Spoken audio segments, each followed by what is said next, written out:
നിലപാടിൽ ഉറച്ചു നിൽക്കുകയാണ് എന്ന് പിരപ്പൻകോട് മുരളി. VSന് ക്യാപിറ്റൽ പണിഷ്മെന്റ് നൽകണമെന്ന് യുവ നേതാവ് പ്രസംഗിച്ചത് ഞാൻ കേട്ടതാണ്. തോന്നിയാസവും അസംബന്ധവും എന്ന MV ഗോവിന്ദന്റെ പരാമർശം പ്രതീക്ഷിച്ചില്ല. 74 വയസ്സുള്ള തന്നെ സംസ്ഥാന കമ്മിറ്റിയിൽ നിന്ന് ഒഴിവാക്കി 93 വയസ്സുള്ള നേതാവിനെ സംസ്ഥാന കമ്മിറ്റിയിൽ ഉൾപ്പെടുത്തിയതാണ് തോന്നിയാസം.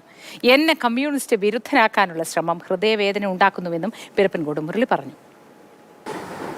CPMന്റെ തിരുവനന്തപുരം സമ്മേളനത്തിൽ VSന് ക്യാപിറ്റൽ പണിഷ്മെന്റ് നൽകണമെന്ന് യുവ നേതാവ് പ്രസംഗിച്ചെന്ന് അദ്ദേഹത്തിന് വിയോഗത്തിന് ശേഷം കഴിഞ്ഞ ദിവസമാണ് പിരപ്പൻകോട് മുരളി പറഞ്ഞത്. പക്ഷേ അത് പാർട്ടി തള്ളുകയാണ്. സംസ്ഥാന സെക്രട്ടറി പറഞ്ഞിരിക്കുന്നത് അതൊരു അസംബന്ധമാണ് എന്നുള്ളതാണ്, തോന്നിവാസമാണ് എന്നുള്ളതാണ് താങ്കൾ പറഞ്ഞത്. അങ്ങനെയാണ് തിരുവനന്തപുരം സമ്മേളനത്തിൽ ഒരു യുവ നേതാവ് എന്ന് മാത്രമേ ഞാൻ പറഞ്ഞുള്ളൂ. സ്വരാജ് എന്ന് പോലും ഞാൻ പറഞ്ഞിട്ടില്ല. പക്ഷേ പറയുന്നുണ്ടോ സ്വരാജ് തന്നെയാണോ? അല്ല, അത് വേറെ വിഷയമാണ്. ഇപ്പോൾ സ്വരാജാണെന്ന് ഗോവിന്ദ മാഷ് പറഞ്ഞല്ലോ, അപ്പോൾ അതുകൊണ്ട് അത് ശരിയായിരിക്കും. 80 വയസ്സ് കഴിഞ്ഞവരെ ഒഴിവാക്കുന്നു എന്ന് പറഞ്ഞിട്ട് 74 വയസ്സായ എന്നെ ഒഴിവാക്കി 93 വയസ്സായ ഒരാളെ നിലനിർത്തി അദ്ദേഹം ഇപ്പോഴും പാർട്ടിയുടെ നേതാവായി തുടരുകയാണ്.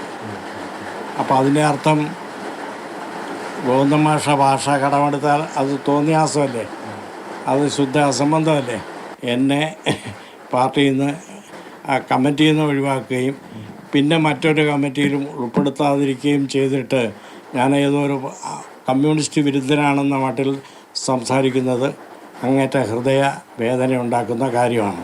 ഞാൻ പണസമാധാനത്തിന് വേണ്ടി യാതൊരു വൃത്തികേടും കാണിക്കുന്ന ഒരു ആളല്ല എന്ന് മാത്രം പറയുകയും മേലാൽ ഇതിനെ സംബന്ധിച്ചൊരു വിവാദത്തിന് തയ്യാറല്ല എന്നറിയിക്കുകയും ചെയ്യുന്നു. ഏതായാലും പറഞ്ഞ നിലപാടിൽ അദ്ദേഹം ഉറച്ചു നിൽക്കുകയാണ്. MR അനൂപിനൊപ്പം AK Stephin, Mathrubhumi news, Thiruvananthapuram.